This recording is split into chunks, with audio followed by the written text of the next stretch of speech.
بسم اللہ الرحمن الرحیم۔ ایک صاحب نے پرسنل سوال پوچھا ہے کہ اگر دوران نماز وضو ٹوٹ جائے تو کیا کرنا چاہیے؟ تو اس میں مسئلہ یہ ہے کہ دوران نماز اگر وضو ٹوٹ جائے تو نماز توڑ کر وضو کر کے نئے سرے سے نماز کو شروع کرے۔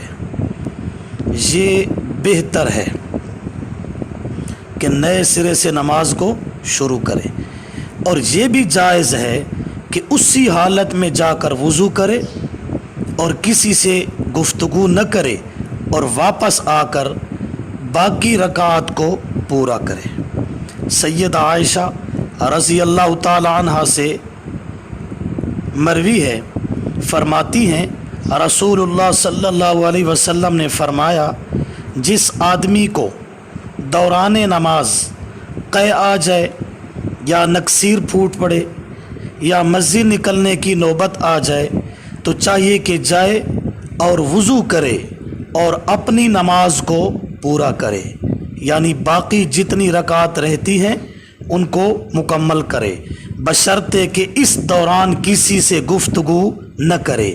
اگر وضو کرتے وقت جاتے وقت کسی سے گفتگو ہو گئی تو پھر نئے سرے سے نماز پوری کرنا ضروری ہو جائے گی، لیکن اگر گفتگو نہیں تو باقی جتنی رکعات اس کی رہتی ہیں واپس آ کر انہی کو مکمل کر دے۔